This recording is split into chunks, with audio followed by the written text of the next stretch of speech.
Школьники Ингушетии прошли анонимное тестирование по теме «Склонность к наркотикам», результаты которого показали, что 212 детей находятся в зоне риска, то есть склонны к употреблению так называемых легких наркотиков. А это, как известно, чревато в дальнейшем серьезными проблемами. Поговорить о чуме нашего времени с ребятами пришли те, кто и сам в рядах молодых. Это представители Всероссийского союза молодежи. Почему мы здесь? Потому что все начинается именно со школьного возраста. Давайте чуть-чуть раскинем эту тему.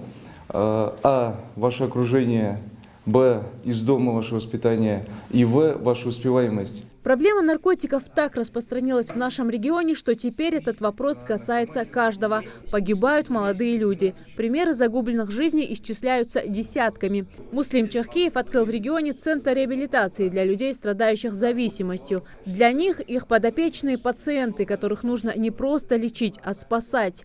Он рассказал школьникам, в каком состоянии люди попадают к ним на реабилитацию. Сегодня, на данный момент, у нас в республике много таких синтетических наркотиков, которые вызывают психологическую зависимость в первую очередь. То есть вам кажется, что это вы сможете бросить.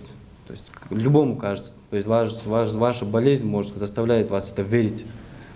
Вы начинаете психологически. Одно употребление, это механизм зависимости уже запущен.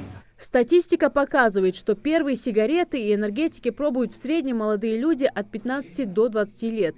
Именно поэтому так важна профилактическая работа. Гости постарались донести до школьников, что все начинается с лени. Целеустремленному человеку, по мнению гостей, просто некогда баловаться алкоголем, табаком и наркотиками. Займите себя чем-нибудь.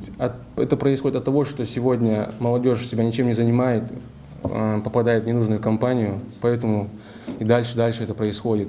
Ходите в медресе, ходжире, сейчас везде есть мяждики поблизости, везде бесплатно, по-моему, везде обучают этому. Если вы себя займете нужными людьми, нужными занятиями, все у вас, машаллах, все пойдет хорошо. Такого же мнения придерживается и Магомед Басир Гамурзиев. Восьмиклассник хорошо учится, а после занятий 6 дней в неделю ходит на тренировки. Поэтому на плохие компании не остается ни времени, ни сил. Могут заниматься спортом.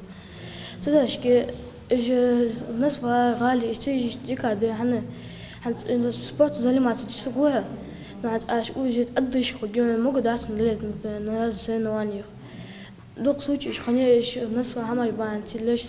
Заместитель председателя Союза молодежи Мухаммад Гамурзиев рассказал старшеклассникам о том, что в нашей стране ежегодно тратятся миллионы на борьбу с наркотиками.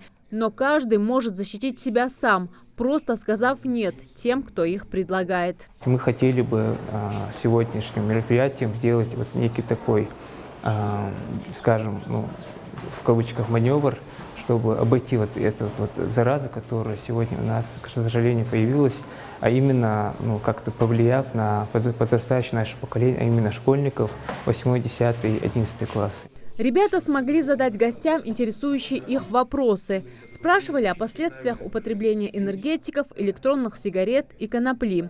Организаторы уверены, что если по итогу мероприятия удастся уберечь от неправильной дороги хотя бы одного школьника, то встреча прошла не зря. Вот такие мероприятия, они необходимы, они нужны и регулярно нужно их проводить.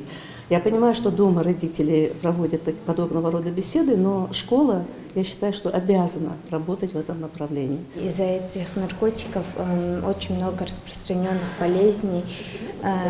Людям стоит от них отвлечься и хватит их уже употреблять. В планах ребят из молодежной ассоциации в дальнейшем приглашать на подобные встречи людей, которые избавились от наркозависимости, чтобы они на своем примере от первого лица рассказали, какой тяжелый путь прошли и что повторять их ошибки не стоит. Зарима Ивлоева, Ахмед Белакиев, Новости 24.